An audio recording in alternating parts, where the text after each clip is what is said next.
Culture Soccer.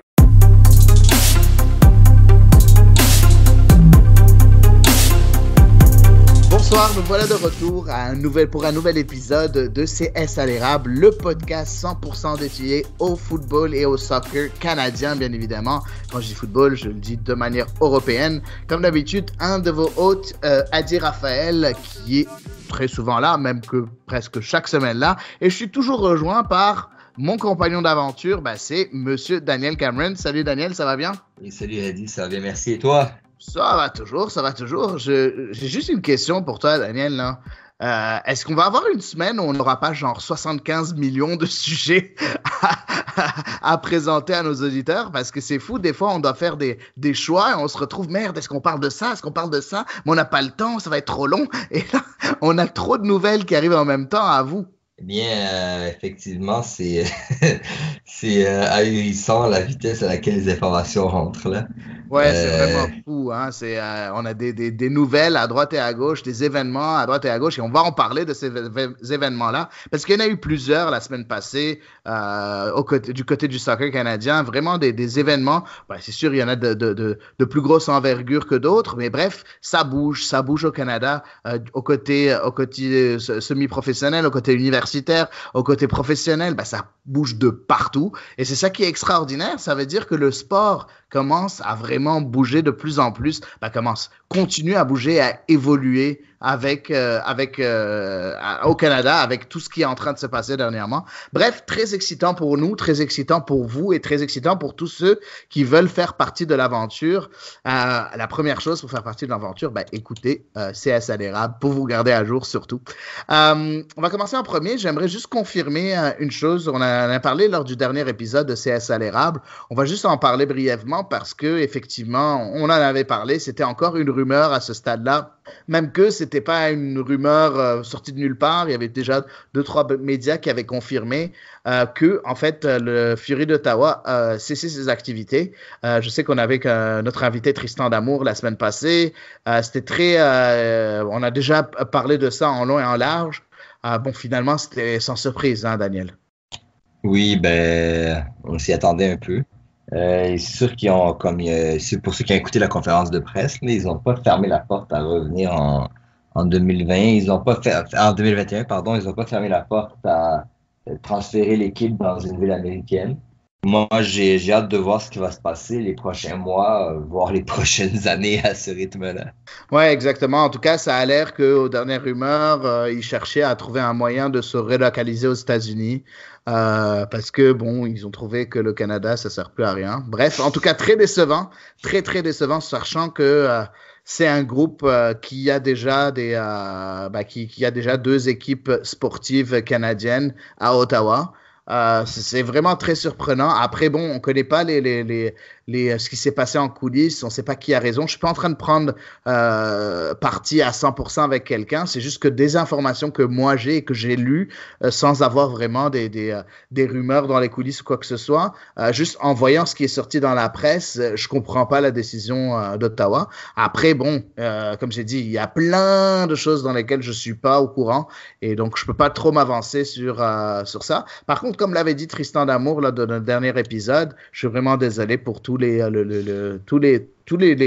habitants d'Ottawa qui suivaient le Fury, qui voulaient leur dose de soccer hebdomadaire. Ils l'auront plus, malheureusement. Le soccer professionnel hebdomadaire n'est plus à Ottawa. Après, on espère qu'on aura un groupe d'investisseurs qui trouveront une certaine manière de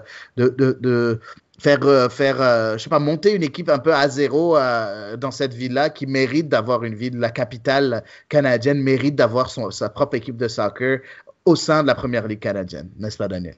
Oui, bien sûr, on l'a vu de toute façon avec les championnats U-Sport, il y a beaucoup de talent dans la région. Donc, on a vu Jonathan David, actuellement un des joueurs canadiens qui affole le marché des transferts européens. Il vient d'Ottawa. Donc, je pense qu'il y a probablement du talent à exploiter là-bas. Il va falloir un club pour l'exploiter éventuellement. Exactement. Bon, bref, on passe à autre chose, à l'heure du jour, et l'heure du jour le plus pressant. Comme vous le savez, ben, la semaine passée, à Montréal, se tenait un gros événement pour le soccer canadien, qui était bien évidemment le tournoi universitaire U Sports, qui se disputait à Montréal même, au CEPSOM. Ben, j'ai eu la chance moi-même, avec un des rédacteurs en chef de Culture Soccer, Anthony Devarenne, d'aller bien évidemment à la demi-finale de ce tournoi-là. J'ai malheureusement pas pu aller aux deux demi-finales, mais juste à la demi-finale entre les Carabins de Montréal, les Carabins de l'Université de Montréal, qui jouaient contre les Capers de Cap-Breton. Et c'était une victoire de l'Université de Montréal 2-1. Un match assez, bien évidemment, c'était un peu décousu. C'est normal, il faisait très froid, très froid. Mais sauf qu'on a pu braver le froid, c'était dehors, c'était vraiment, il fallait vraiment vouloir être là pour pouvoir rester tout le match. Je suis resté tout le match, c'était très intéressant. J'ai vu des joueurs quand même assez intéressants, balle au pied, techniquement. De bons défenseurs, de bons joueurs des deux côtés. Et c'était un événement, moi je trouve très bien réussi de la part de U Sports. Une belle organisation, c'était bien fait. On avait une bonne vue. Il y avait même des ultras qui étaient là pour encourager l'Université de Montréal, ce qui est quand même assez intéressant. La première demi-finale où j'étais pas là, ben, c'était Trois-Rivières qui avait gagné à cette première demi-finale-là. Et la deuxième demi-finale, ben, comme je l'ai dit, c'est l'Université de Montréal qui a gagné ça. Ils se sont retrouvés en finale et je pense que toi, tu es allé en finale, n'est-ce pas, Daniel? Toi aussi, tu es allé. Moi, j'étais pas disponible le dimanche, malheureusement. Mais toi, je pense que tu étais là-bas, n'est-ce pas? Oui, j'ai été à la finale entre les Carabins de l'Université de Montréal et les Patriotes de l'UQTR, à l'Université du Québec à Trois-Rivières. Puis c'est sûr que le climat a pas aidé, là, ça rend les jambes un peu lourdes. Notamment les joueurs offensifs, tu sais, ils pêchaient un peu dans le dernier geste. Sinon, j'ai bien aimé l'ambiance, là. Il y avait la tribune principale qui était pleine. L'autre, ils l'ont pas utilisé. Les ultras ont mis beaucoup d'ambiance. Puis il y a beaucoup de gens qui se sont déplacés de Trois-Rivières pour supporter leur équipe. Et on a assisté à une victoire 2-0 des Patriotes avec un but à la dernière seconde du match avec un but désert. Là. D'ailleurs, j'ai partagé la vidéo, j'ai eu la chance de le filmer en direct pour ceux qui veulent le voir. Et après ça, c'était bien organisé, là, je suis d'accord avec toi. Effectivement, c'était très bien organisé. Moi, j'ai beaucoup aimé. Ben, c'est sûr que nous, en tant que médias, on avait accès bien évidemment à la salle de presse et ainsi de suite. Mais ce qu'on a beaucoup aimé, en fait, c'est l'organisation en tant que telle. Les spectateurs avaient l'air contents. Il y avait de l'enthousiasme déjà en demi-finale. La finale, je sais qu'il y avait beaucoup plus de monde. Il y avait du monde. Ça a été un succès. Ça montre en fait que le Québec est prêt à avoir du soccer. Il y a du monde qui vont venir voir ces matchs-là. Après, peut-être que ce sera pas rempli autant que ça à chaque fois, mais n'empêche, c'était assez intéressant. Moi, je peux te dire qu'il y avait en demi-finale, il y avait du monde. Il y avait, je comptais plus que 1000 personnes. Hein. C'était assez bien rempli. Hein. Donc, bref. C'était très sympathique, vraiment très sympathique. Et du point de vue du jeu, comme je l'ai dit, oui, c'est vrai que c'était affecté par les conditions climatiques. Par contre, il y avait du jeu. On voyait beaucoup de potentiel, que ce soit moi le match que j'ai vu dans l'Université de Montréal et l'Université de Cap-Breton, ben les deux, j'ai vu beaucoup de talent. Des joueurs, et je suis sûr qu'on va en parler, ces joueurs-là, bien évidemment, ils étaient observés par qui? Par, bien évidemment, les entraîneurs et les recruteurs de la CanPL en vue de la draft qui s'est déroulée ce lundi, la draft de la CanPL, qui est la draft universitaire, et il y a eu beaucoup de joueurs qui ont été choisis. Après, je suis curieux d'avoir, déjà, on va commencer par voir quelle était la sélection des joueurs. On va commencer en premier par le premier choix. Je te laisse aller, Daniel. Je sais que tu veux au moins énumérer à nos éditeurs qui a été choisi. Il y a eu juste 14 choix. Effectivement, ben, le premier, ça a été Corey Bent de l'Université Cape Breton en Nouvelle-Écosse. Exactement, la Cape Breton. Ouais, c'est les HFX Wanderers qui l'ont repêché. Ouais. C'est un joueur offensif qui est anglais. Ben, l'université, pour l'information, l'Université Cape Breton est reconnue pour avoir beaucoup d'étudiants étrangers venant d'Europe, dû à cette proximité géographique. Et ça se voit aussi dans les équipes sportives. Donc, en fait, Stephen Hart avait indiqué avant le draft qu'il voulait des joueurs offensifs. Donc, c'est ce qu'il a fait avec Corey Bent. Et j'ai écouté l'entrevue qu'il a fait au podcast de la CanPL, puis il semblait vraiment content d'avoir eu le poste. Ensuite, au niveau... Il y avait Valor FC qui a pris Marcus Campanile aussi de Cap-Breton, de l'Université de Cap-Breton. Aussi un autre joueur de Cap-Breton. En fait, juste pour le dire, il y a eu 4 joueurs. Il y a eu 4 joueurs, exactement. Et c'est complètement mérité. J'ai beaucoup aimé, j'ai vu la demi-finale, puis j'ai beaucoup aimé le jeu de Cap-Breton, même s'ils ont perdu contre l'Université de Montréal, qui aussi avait beaucoup de bons joueurs. Malheureusement, du côté de l'Université de Montréal, il y a juste un seul joueur qui a été choisi, si je ne me trompe pas. Non, l'Université de Montréal, il n'y en a eu aucun. Il n'y en a eu aucun, voilà. Donc, il n'y en a eu aucun qui a été choisi de l'Université de Montréal. Et ce qui a été quand même assez bizarre que tu vois que l'Université de Montréal, qui a été finaliste, n'ait aucun joueur, tandis que le gagnant de ce championnat de U-Sport a eu un seul joueur qui a été choisi par Forge FC, qui est Gabriel Balbinotti, l'ancien de l'Impact de Montréal, qui a été choisi à ce moment-là. Donc, bref, c'est quand même assez bizarre. Hein? Je ne sais pas si tu es d'accord avec moi, moi je trouve ça vraiment très, très, très bizarre. Je pense que tout le monde a vu mon opinion sur Twitter à ce sujet. Mais oui, moi, j'étais un peu déçu, je te cacherai pas. Surtout que l'année passée, on a eu quand même deux joueurs des universités québécoises qui ont été pris au draft. Là, on en a juste un, alors qu'on avait une finale 100% québécoise. C'est sûr que il y avait plusieurs joueurs intéressants du côté des Carabins qui étaient en dernière année, donc ils n'étaient pas éligibles, notamment Aboubacar Sissoko, qui avait été drafté l'année passée par le Forge, mais qui n'a pas signé. Et Omar Kraim, qui était aussi chez les Carabins. C'est sûr que même du côté du QTR, il y avait d'autres candidats intéressants. C'est sûr que les gens choisissent souvent des joueurs qu'ils connaissent, à moins d'avoir certains besoins. Ça se pourrait qu'ils ne se sont pas assez intéressés aux universités québécoises, puis avant la finale, leur idée était déjà faite. Là, je sais pas, parce qu'il y a même des joueurs qui ont été draftés alors que leur université s'est même pas rendue au championnat à Montréal la semaine passée. Là. Donc, j'imagine il y en a qui avaient déjà leur idée toute faite. Là.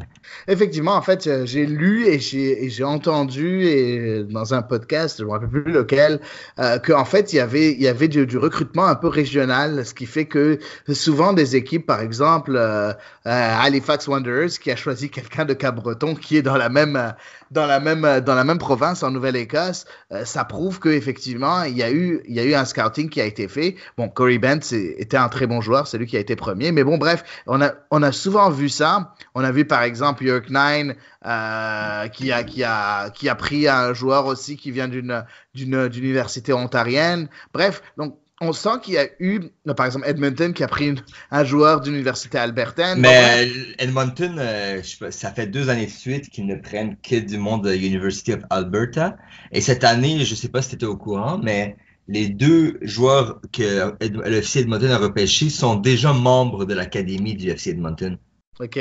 Donc, c'est un peu, c'est ça, il y a beaucoup qui veulent, pas beaucoup, mais je veux dire, il y a peut-être des choses à changer un peu dans cette draft. Par exemple, Gabriel Bittard, qui est sélectionné 2 années de suite, eh bien, le Cavalry a dû, comme, gaspiller, si on veut, son premier choix pour leur avoir. Mais moi, te dire très franchement, je suis désolé, Daniel, par rapport à ça, c'est bien que tu ouvres ce sujet-là. En premier, je voulais juste finir mon premier point, qui est bien évidemment le scouting un peu régional, comme si ils n'ont pas fait assez leur devoir pour voir exactement, envoyer des recruteurs ici à Montréal ou au Québec pour voir exactement comment ils sont capables qui est en train de performer, qui est le meilleur jeune universitaire. Ça a l'air que, comme tu l'as dit, ils n'ont pas vraiment peut-être vu ce tournoi universitaire-là pour prendre des décisions. Ils se sont basés beaucoup plus sur ce qu'ils savaient déjà. Donc, en fait, le tournoi universitaire ne les a pas vraiment aidés. Bref, assez bizarre. Et pour revenir sur le cas de Gabriel Bittard, qui effectivement était le premier choix de la première draft l'année passée et qui a été rechoisi en 6e position par Cavalry FC, moi, je trouve très sincèrement, Daniel, je ne sais pas si tu es d'accord avec moi, en tout cas, je trouve que c'est le Cavalry qui est stupide. Je suis vraiment désolé, là, mais le Cavalry FC a fait une énorme erreur parce que le Cavalry FC, c'est pas que Gabriel Bittard voulait retourner aux études et c'est pour ça qu'il a quitté comme Peter Charlet quand il avait quitté Halifax. Non, c'était pas ça. C'est Gabriel Bittard a été un peu remercié par Cavalry FC. Et c'est lui qui est parti de nouveau. À ce moment-là, il est retourné aux études parce qu'il jouait pas assez. Et on lui a dit, écoute, tu vas pas avoir plus de temps de jeu que ça, donc débrouille-toi. Puis il a été remercié. Puis maintenant, il est repris de nouveau par Cavalry. Moi, à la place de Gabriel Bittard, à part s'il y a eu des discussions entre lui et l'entraîneur l'année passée, ben, je serais très déçu d'être de nouveau choisi par Cavalry FC parce que il n'a pas eu sa chance la première fois. Pourquoi il aurait la deuxième? Eh bien, pourquoi? Ben, je pense qu'il va y avoir des départs au niveau des attaquants. Puis il a fait une bonne saison cette année avec les Ravens de Carlton. Je me rappelle quand quand il était retourné à l'université, que le club a dit on va continuer à le suivre et tout. Puis je dois t'avouer que je pensais que c'était juste un langage de façade, là, qu'au final c'est genre ah ben bonne chance puis on se reverra peut-être un jour. Ouais. Je me rappelle j'écoutais le podcast de la CanPL puis eux-mêmes ils étaient un peu surpris que comme c'est sûr que l'objectif c'est pas que à travers les années parce que supposons un club chaque année si on avait un draft qui garderait les droits du club, ben on aurait un club qui prendrait que des gars de première année. Puis après 3 ans, ben, il se ramasserait avec 6 joueurs du draft. Là. Je pense que la Ligue aussi veut pas que ça devienne les joueurs universitaires inondent non plus pour que ça reste une ligue professionnelle. Fait que c'est normal que la Ligue. Puis aussi, c'est que si le club ne fait pas signer le joueur un contrat professionnel, comme ça a été le cas avec, par exemple, Chris Oxner, eh bien, le joueur devrait avoir le droit de choisir un autre club l'année suivante. Moi, je trouve qu'en fait, il devrait faire. Je suis d'accord avec toi, ou il pourrait faire plus simple.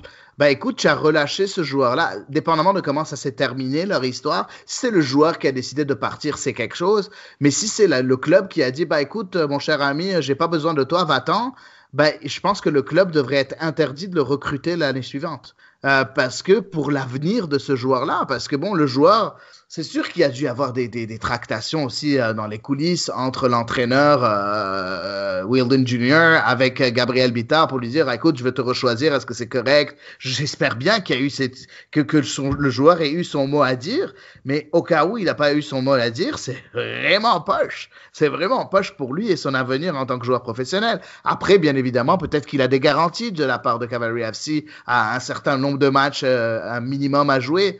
Il faut voir ce que ça va donner, mais sur papier, ça paraît pas très beau, en tout cas. Je sais pas si tu as quelque chose à rajouter sur cette histoire-là, mais ça, c'est Moi, ce que je peux dire, c'est que le cas Easton Ongaro nous rappelle que c'est pas parce que tu es drafté par une équipe que tu vas signer avec elle. Ça se peut que tu vas signer avec un autre club après. Donc, toutes les possibilités sont ouvertes, mon Ouais, cher. effectivement. Ongaro avait été, si je me rappelle bien, avait été repêché par Vancouver, n'est-ce pas? Non, il a été repêché par Cavalry. Il a signé à Ouais, Edmonton. ok, mais il faisait partie de l'académie de Vancouver des Whitecaps avant. Je ne crois pas. Il vient de l'Alberta, mais on Ouais, pourrait mais revenir. Je on revient ne... dessus, mais je suis à presque 90% sûr qu'il a fait partie à un moment donné des Whitecaps. Mais bon, peut-être Non, que je me trompe. non, Euh, non, non. Non, ça c'était Carducci, si je me trompe pas, qui est parti de Caps. En tout Non. cas, je suis plus trop sûr, mais bon, bref. Dans tous les cas, bien évidemment, tu as vu, oui, il a été recruté, il avait été repêché, il avait été repêché, comme tu l'as dit, par Cavalry, puis après, finalement, c'est avec Edmonton qu'il a fait, qui a été très bon, Easton Ongaro. Bref, passons au prochain. Oui. Sujet, parce que je sais pas si tu as quelque chose à rajouter sur cette draft-là. Je pense que c'est une draft qui était intéressante, mais je pense qu'il y a beaucoup d'améliorations qui peuvent être faites, même si, pour un de vue organisation de la part de U-Sports, c'était très bien fait. J'étais très content de voir ça. Non, mais moi je dis bonne chance à tous les joueurs. Puis de toute façon, j'en ai pas mal parlé sur Twitter. Tu sais, il n'y a pas eu de gardien, pas mal de joueurs offensifs. On voit une certaine tendance l'âge des joueurs aussi, tout le monde est en bas des 21 ans et moins. Fait qu'il y a une certaine tendance qu'on est en train d'observer. On verra dans les prochaines années comment ça va évoluer. Ouais, exactement. Ben, on verra bien à ce moment-là. Bref, donc on passe au prochain sujet et ça, je pense que c'est un sujet que toi tu vas beaucoup aimer parce que c'est toi qui étais là-bas. Ben, effectivement, la CanPL a fait un événement pour tous les médias qui voulaient se présenter. Et puis Culture Soccer, bien évidemment, était présent. C'est pour rencontrer les coachs, mais aussi David Clanagan, le commissaire de la CanPL. Tu as fait une entrevue avec lui, n'est-ce pas, Daniel? Et puis, parle-nous un peu déjà de l'événement en premier, puis bien évidemment de ton entrevue avec David Clanagan. Eh bien, il y avait eu, ben déjà pour commencer samedi matin, il y avait eu un match amical qu'on avait déjà discuté de ça la semaine passée entre les U21 québécois et ontariens. Il y avait tous les entraîneurs de la Canadian Premier League qui étaient là et tout le staff de la ligue avec David Canagan et autres qui ont pu assister au match. Il y a eu des beaux buts, honnêtement. Certains joueurs qui jouaient semi-pro. Par la suite, le soir, il y a eu un événement qui était en fait un panel pour discuter de la Ligue et de l'avenir de la Ligue. C'était animé par Arcadio Malcuzzi, que vous connaissez tous, on l'apprécie tous. D'ailleurs, j'étais très content de voir que c'était lui qui l'animait. Il y avait comme participant David Cunningham. Il y avait le responsable, son nom m'échappe, le responsable du développement de la Ligue, de la Canadian Premier League, oui. Et il y avait C'est pas Da- Armen non, Bedakan? non, non, C'est non, pas ça? Armen, non, non, non, c'est quelqu'un qui était. Non, Armen est dans l'équipe éditoriale. Ah, Ah, ok. il y avait David Serrasuolo, le coach du CS Monteuil de la PLSQ. Ouais. Il y avait Tommy Walden Jr. de Cavalry et Stephen Hart de HFX Wanderers qui ont participé. Parfait. Donc, il y a différents sujets qui ont été abordés, notamment, par exemple, le fait d'avoir des nouveaux joueurs professionnels. Je me rappelle, Tommy Wooden Jr. avait sorti une anecdote sur Harry Bimpeple qui au début, il faisait pas attention à son alimentation. Puis quand il avait signé, là, je sais pas si vous vous rappelez que c'était un joueur assez jeune dans la ligue. On parlait un peu de la promotion-relégation. Je me rappelle, Tommy Walden Jr. a dit que des fans d'une équipe ne devraient pas lâcher leur équipe si elle descend. Ouais. Il a dit qu'il se base un peu sur le modèle britannique. Ils ont parlé un peu bien sûr de l'expansion, de la difficulté d'avoir des stades dans la ligue. Tommy Wooden Jr. avait aussi mis l'accent sur le fait qu'il y a une nouvelle culture qui s'installe au pays. Il y a eu beaucoup d'éléments intéressants qui ont été abordés. Stephen Hart avait parlé aussi des joueurs, l'apport des joueurs étrangers dans la ligue, que c'est bon pour, par exemple, pour des attaquants de se mesurer vers des défenseurs étrangers, des défenseurs de se mesurer vers des attaquants étrangers. Ça apporte une vision plus intéressante du jeu. Après ça, il y a eu un moment que David Callaghan a accordé aux médias locaux. On était plusieurs à lui poser des questions.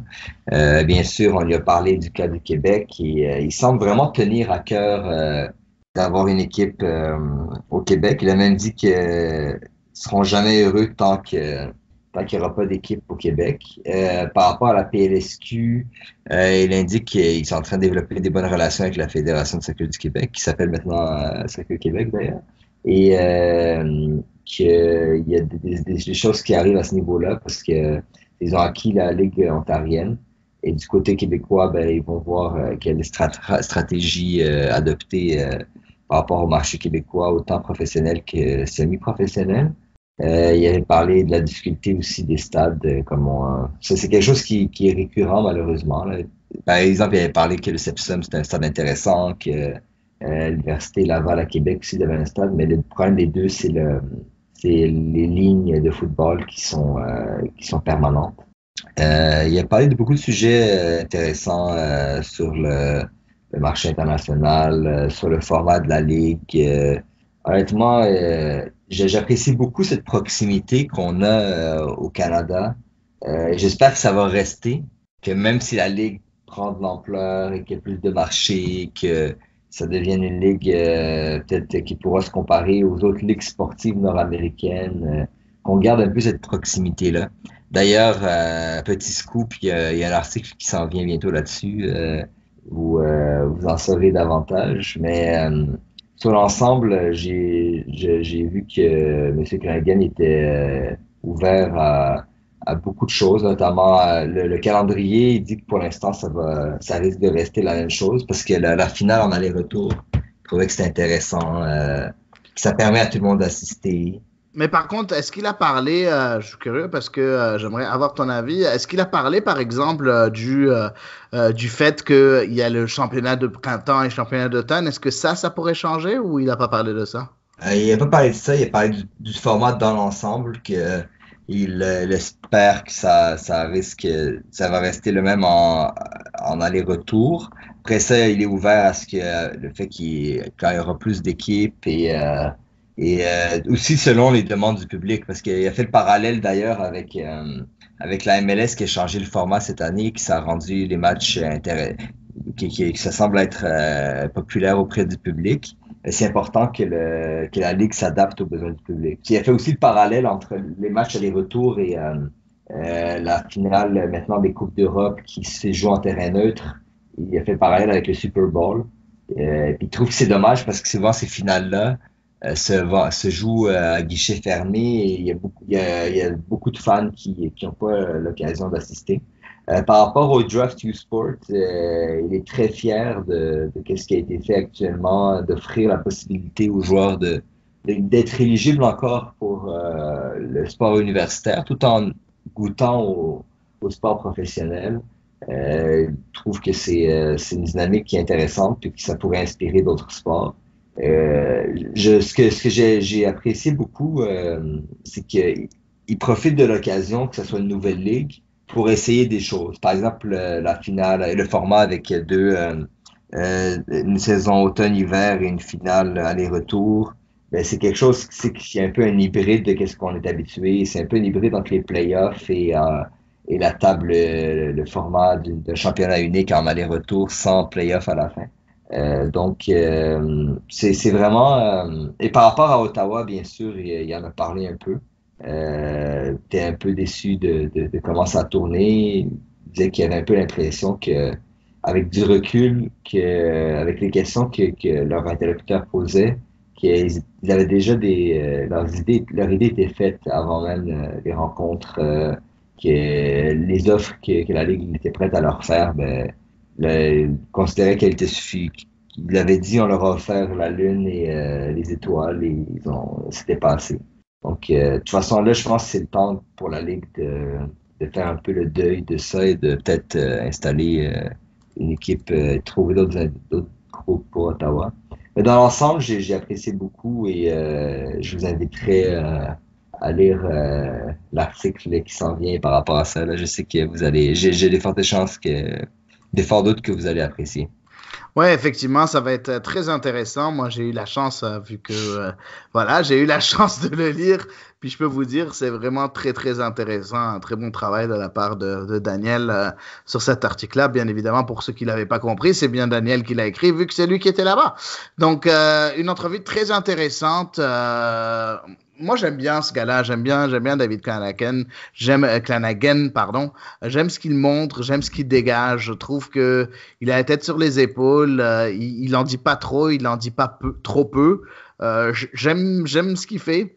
En tout cas, c'est ça. J'ai hâte d'avoir vos commentaires sur l'article de Daniel qui s'en vient bientôt.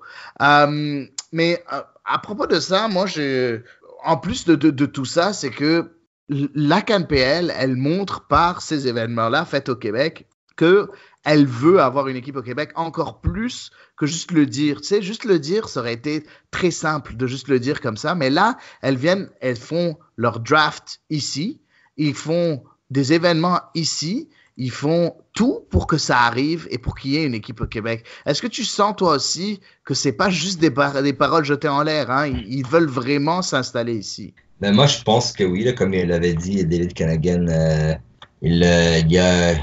c'est le deuxième plus gros marché provincial, donc on peut pas juste faire abstraction. Par contre, par rapport au draft, ben c'est dans la ville où il y a le championnat U Sport, donc je sais pas si c'est combien d'années que ça a été décidé que ça va se passer à Montréal cette année. Je sais pas, probablement que c'est U-Sport qui a décidé. Donc, par contre, je pense pas qu'il y ait un lien avec ça. Mais Ah, c'est bah, sûr c'est que, possible, tu as raison. c'est sûr qu'ils ont profité de l'occasion pour se rapprocher un peu des fans, des fans dans le marché montréalais, là. Il y avait même un événement vendredi soir à la Cage au Sport, du Centre Bell. Donc, ils ont profité de l'occasion pour ça. Mais moi, j'aimerais bien. Puis ça, c'est un appel à tous ceux qui peuvent faire en sorte que ça marche. J'aimerais bien que la Ligue soit en mesure de s'approcher aussi de la communauté d'affaires du Québec. C'est bien beau aller voir les fans. C'est sûr que sans fans, il n'y aura pas de club. Mais sans corporate, il n'y aura pas de club non plus. Donc, j'espère que la Ligue va penser à ça dans les prochaines semaines ou les prochains mois. Parce que il y a un potentiel, il y a une économie dynamique au Québec actuellement. Il y a les moyens d'avoir des investisseurs et des partenaires aussi. Parce que il suffit pas juste d'avoir une personne qui a de l'argent, il faut tout un écosystème autour de ça, des sponsors, des partenaires. On le voit un peu dans les autres villes. Il y a différents partenaires locaux, puis c'est important pour qu'une équipe puisse se rouler, là.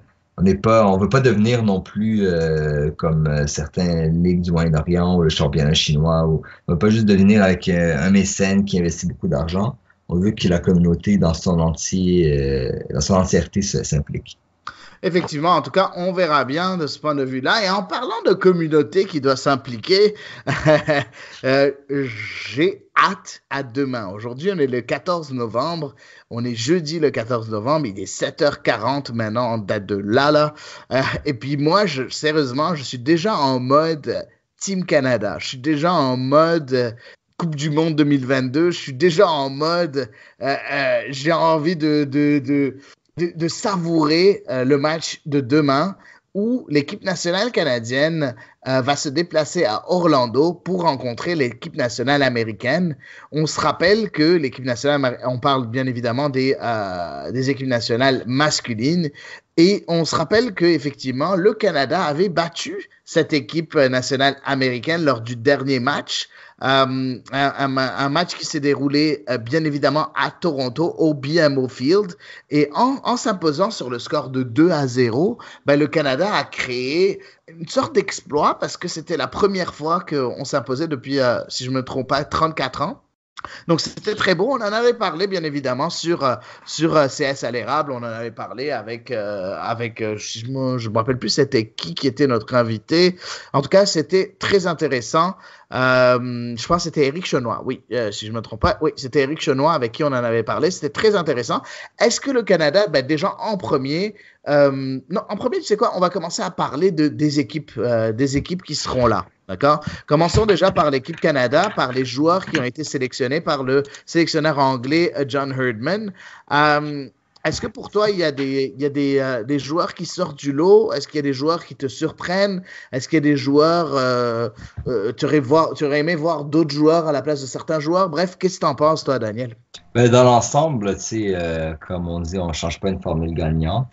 Il y a eu quelques changements, notamment la première de Dominic Zeter de Cavalry. Ouais, Amel Dedic a encore été appelé d'ailleurs. ouais. Donc, c'est les deux joueurs de la Canadian Premier League qui ont été appelés. Sinon, dans l'ensemble, tu sais, il y a une équipe qui a assuré la dernière fois, pourquoi la changer. Larin n'est pas venu pour des raisons familiales. De toute façon, on a quand même beaucoup de profondeur en attaque. Maintenant, la question, c'est surtout est-ce qu'il va garder le système avec 2 pointes ou pas, là. Pour l'instant, moi, je pense que c'est un effectif. C'est sûr que tu sais, il y a peut-être des petits trucs. Après ça devient plus de l'opinion personnelle, mais dans l'ensemble, c'est Mais une bonne on idée veut de ton point. opinion personnelle, Daniel. On veut ton opinion personnelle. Mais là, je parle encore juste de la sélection des joueurs choisis. On va parler de tactique un peu plus tard. Mais est-ce que, pour point de vue sélection, est-ce qu'il y a quelque chose qui t'a surpris? Tu as parlé de Kyle Larin qui est pas là pour problème personnel. Mais est-ce qu'il y a d'autres sélections qui t'étonnent? Est-ce qu'il y a des sélections où ben, des joueurs qui manquent selon toi? Est-ce qu'il y a quelque chose à ajouter ou à enlever selon toi si toi, tu étais sélectionneur de cette équipe nationale? Honnêtement, je pense que dans l'ensemble, c'est ce que j'aurais appelé. C'est sûr que j'aurais aimé ça avoir Borges, mais vu l'état de forme des attaquants actuellement, ça aurait été difficile. Sinon, je pense que dans l'ensemble, c'est les meilleurs qui ont été appelés, là. Je suis content que Zeter a eu sa première chance. Là, avec Zeter et Didic, ben, c'est sûr qu'on a peut-être une chance qu'un des deux fasse son entrée pendant le match, là, tout dépendant comment ça va évoluer. C'est sûr qu'on change pas toujours les défenseurs centraux, là. Donc, mais c'est sûr Carducci, je l'aurais peut-être appelé au lieu de Lloyd Wheeler, au lieu de le faire venir d'Europe pour être troisième gardien. Ouais, ben c'est ça. Ça, c'est une des choses où on va être complètement d'accord. Jason Leutwiler, qui a été choisi et préféré par Marco Carducci. Bon, Carducci était pas là non plus contre les États-Unis, là. Mais Ouais. n'empêche, je pense que ça aurait été plus intéressant d'avoir Carducci qui est déjà au Canada que ramener un joueur qui joue en Angleterre. Ben, c'est sûr qu'il est même pas titulaire en Angleterre, à Blackburn, je pense. Mais bon, bref, dans tous les cas, déjà qu'il a 30 ans, il a déjà 30 ans, Jason Leutwiler, pour être troisième gardien. On a déjà un gardien d'expérience avec Milan Borjan qui a 32 ans.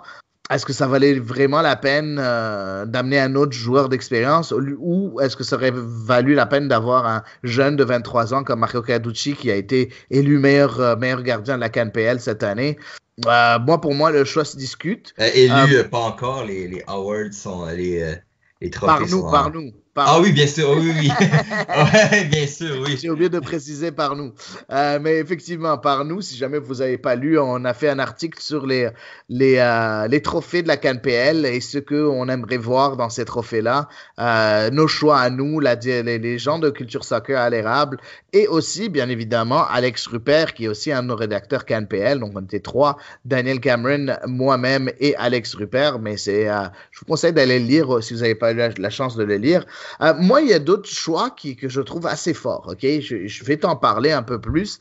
À part ce poste de gardien-là, il y a eu par rapport à la dernière sélection, on a trois joueurs qui ont été laissés de côté.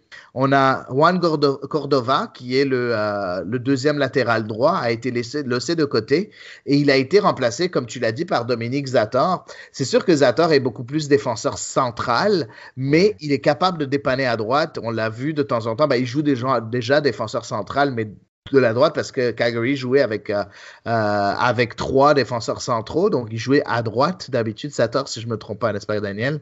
Ouais, c'est ça. Oui, oui. Oui, c'est ça. Deuxième chose, on a le retour de Doniel Henry qui était suspendu. Donc ça peut aider. Les deux autres joueurs qui ont été laissés de côté, c'est Russell Tybert et Will Johnson. Will Johnson a déjà 32 ans. Moi, il y a plusieurs personnes qui disent qu'il a, en fait, lui-même s'est désisté à un moment donné. On ne sait pas pourquoi. Et Russell Tybert, pour moi, les deux joueurs, même si Russell Tybert avait juste 23 ans, je trouve qu'il joue pas assez avec les Whitecaps. Puis Will Johnson, je pense que c'est l'ancienne époque, 32 ans. Puis ces joueurs-là ont été remplacés. Un des deux a été remplacé par David Wotherspoon. David Wotherspoon, je l'en ai déjà parlé plusieurs fois, 29 ans. Il est là, c'est un milieu de terrain qui joue en Écosse. Pas très convaincu du tout par ce choix-là.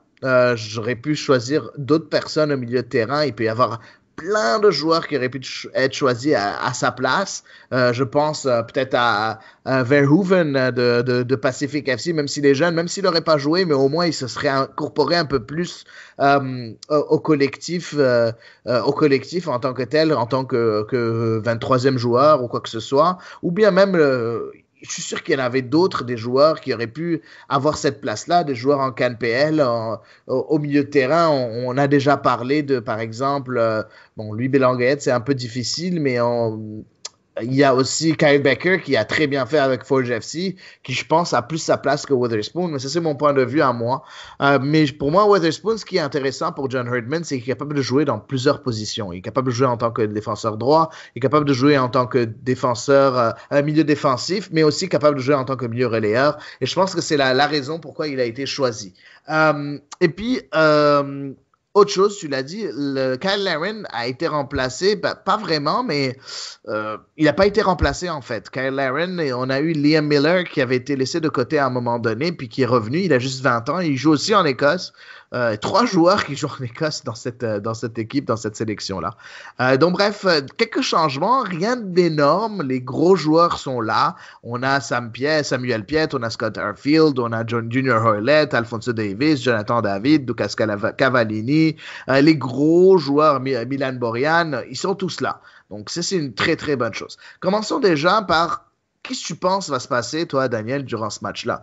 Quelle serait la tactique de John Herdman? Faut pas oublier, on joue à l'extérieur. Faut pas oublier qu'un match nul suffit pour plusieurs raisons. Un, se qualifier au prochain tour de la Ligue des Nations, mais aussi pour rester dans le Hex. Un match nul serait amplement suffisant. Faut pas oublier que c'est quand même un gros, hein, c'est un gros, c'est les États-Unis d'Amérique, donc c'est pas une petite équipe. Donc pour toi, quelle serait la meilleure formation et qu'est-ce que tu verrais par exemple comme formation? Donne ton 11 par exemple, ton 11 de départ de cette formation-là.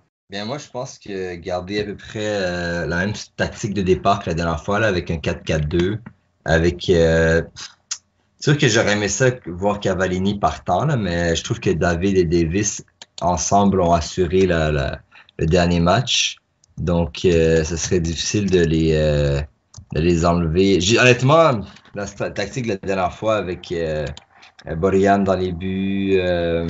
avec Victoria, j'ai apprécié son rôle la fois précédente. Avec Victoria et Cornelius. C'est Cornelius ou Henry? Je me mélange toujours entre les deux. Non, c'est Cornelius. Henry était suspendu, voilà. Je confonds toujours entre les deux puisqu'il déjà au Whitecaps. Donc Cornelius, Victoria, l'autre fois, ça a assuré. Ça, je mettrai pas d'idée, parce que je sais que ça risque pas d'arriver. Avec bien sûr à Laria et à Découpé sur les côtés. L'autre fois, ça a fait la job. Miller, pardon. C'était Kamal Miller à gauche. Ouais. Et Laria et Miller, effectivement. Pardon. Moi, j'aurais gardé honnêtement pas mal le même 11 partant avec Arfield, Piet, Osorio, et Marc-Anthony Kay. Ouais, honnêtement, je trouve que c'était un bon 11 partant. Il n'y a pas eu vraiment de joueurs qui... Il y avait eu la blessure de Kay en début de match qui a laissé la place à Fraser. Est-ce que là, on devrait laisser Fraser partant? Je pense que ce sera à l'entraîneur de voir dans les entraînements avant le match lequel des deux mérite la... C'est la seule place que j'hésiterais parce que Fraser a quand même assuré quand il est rentré, là. Il a été excellent, moi, je trouve. J'ai beaucoup aimé ce qu'il a fait quand il est rentré en jeu. Donc, ouais, je suis complètement d'accord avec toi. Et bref, je vois ton point de vue. Moi, j'ai un point de vue complètement différent. Très sincèrement, moi, je changerais la tactique. Parce qu'on joue à l'extérieur.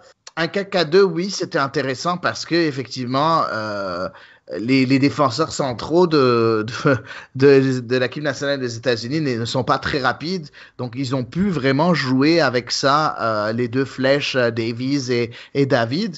Mais par contre, moi, je trouve que j'ai bien aimé le 4-3-3. J'aurais bien aimé avoir un 4-3-3. Pourquoi?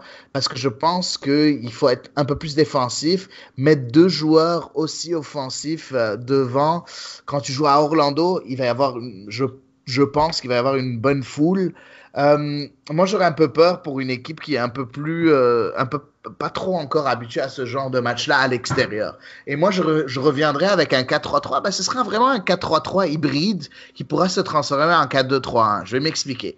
Donc, pour moi, par exemple, en défense centrale, je mettrais Vitória. Pour moi, c'était quelqu'un que vraiment je critiquais parce que j'aime pas trop les joueurs qui jouent en Europe et qui ont au-dessus de 30 ans et dans des divisions un peu obscures. Mais Steven Vitória est quand même dans la première division portugaise. Il se débrouille très bien. Il a été très bon. Il a 32 ans. Il a été très bon depuis qu'il est là.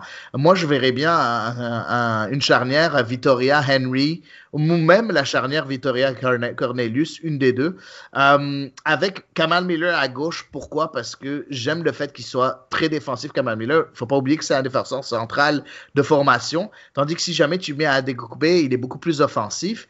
À droite, je mettrai Richie Laryea qui aura un peu un rôle de capable d'aller beaucoup vers l'avant vu qu'il y aura 3 défenseurs qui seront très souvent derrière avec Miller, Vitória, puis soit Cornelius, soit Henry. Donc moi, j'aurais utilisé ce 4-là en défense. Et après, j'aurais utilisé Marc-Anthony Kaye puis Samuel Piette. Samuel Piette pour son côté défensif. Marc-Anthony Kaye qui est très capable de jouer les deux rôles. Un rôle très défensif, un rôle de milieu relayeur un peu en retrait. Il est capable de jouer ce rôle-là et puis je l'aime beaucoup avec ça. Puis il a l'air de bien s'entendre avec Samuel Piette au milieu de terrain. Et avec Scott Arfield qui serait un peu soit un milieu relayeur ou dans le besoin, dans un 4-3-3, ce serait le milieu relayeur. Mais dans un 4-2-3-1 où à ce moment-là, on aurait Marc-Anthony Kaye et Samuel Piette beaucoup plus défensifs. À ce moment-là, on pourrait voir Scott Arfield s'avancer un peu dans une sorte de numéro 9,5, numéro 10 pour apporter un peu plus de peps à l'avant, pardon. Sur le côté droit, malheureusement, je trouve que dans la forme où est Jonathan David, c'est impossible de ne pas le mettre titulaire, donc je le mettrai sur le côté droit, avec sur le côté gauche Alphonse Davies et en pointe Lucas Cavallini. Pourquoi j'ai choisi de mettre... parce que finalement, mon choix se porte plus sur Cavallini à la place de Junior Hoilett. Parce que j'avais deux choix. Soit je mets Junior Hoilett à droite avec Jonathan David devant, soit je mets Jonathan David à droite, puis Cavallini devant. Puis j'ai choisi Cavallini devant. Pourquoi? Parce que Cavallini...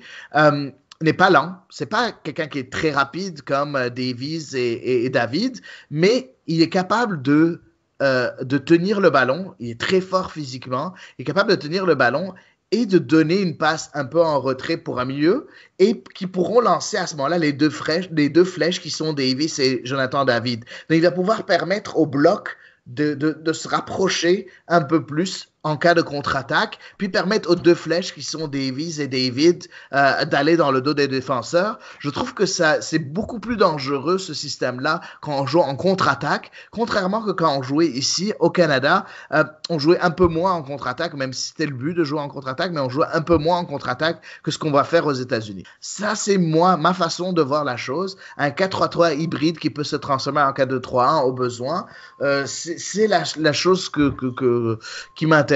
Après, pour nos joueurs de la KNPL, je pense déjà que c'est déjà assez bien qu'ils font partie du groupe. Je les vois mal, malheureusement jouer. Je les vois mal jouer, mais tout est possible. On verra bien. Il y a aussi le jeune Steven Eustachio de Cruz Azul qui a 22 ans, un excellent joueur, prometteur, qui serait capable de faire beaucoup de bien à l'équipe nationale canadienne, qui n'a pas encore eu aucune apparition sous le maillot canadien.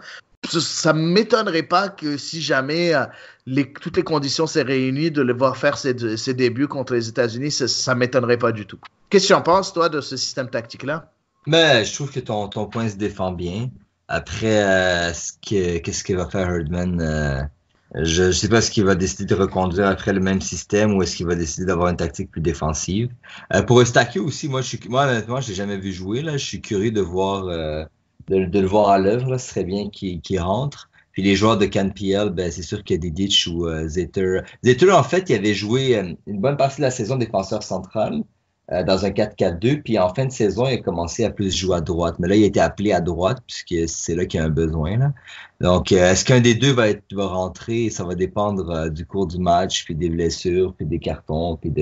Donc, c'est sûr que moi, je pense pas qu'ils sont candidats pour être titulaires maintenant, mais une blessure juste avant ou un carton ou quoi que ce soit, on ne sait jamais. Parfait. Et de l'autre côté, il y a eu beaucoup de changements du côté américain. On va passer juste en petite revue, mais par rapport au dernier match du Canada, c'est ridicule. Beaucoup de changements. En premier, Zach Steffen ne sera pas là, lui qui joue en Allemagne au Fortuna Düsseldorf.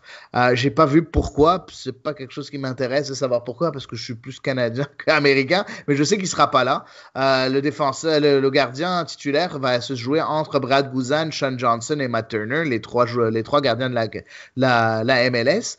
Un autre joueur aussi qui sera pas là, Matt Miazga, qui est resté à Reading en Angleterre.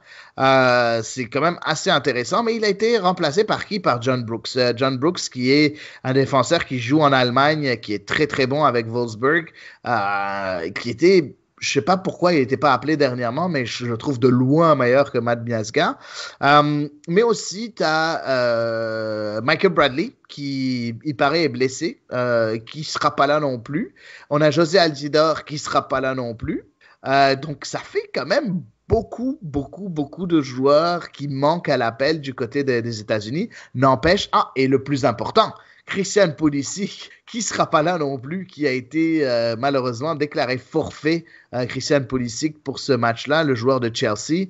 Bref, ça va être très, très, très difficile pour l'équipe nationale américaine de jouer sans tous ces joueurs-là. Par contre, il reste très dangereux. On a des joueurs comme DeAndre Yedlin qui fait une très bonne saison avec Newcastle United. C'est un des rares joueurs à vraiment sortir son épingle du jeu en Premier League. Très intéressant en tant que latéral droit. Il a marqué un super but dernièrement, si vous voulez le voir sur les médias sociaux. Il y a des joueurs qui sont quand même intéressants. J'ai parlé de John Brooks. J'ai parlé au milieu de terrain. On connaît tous Weston McKennie, qui est un excellent joueur. Avec les vieux de la vieille du système de Greg Berhalter. Ils sont pas vieux, mais c'est un peu des vieux de la vieille du système de Berhalter, comme Will Trapp, comme Christian Warden, comme Leggett, ou Yule. Et en attaque, on a toujours Josh Sargent, le petit jeune de 19 ans qui joue aussi en Allemagne au Werder Bremen. On a Jordan Morris qui est là, qui a fait une excellente saison avec Seattle. On en a parlé sur Culture Soccer plusieurs fois.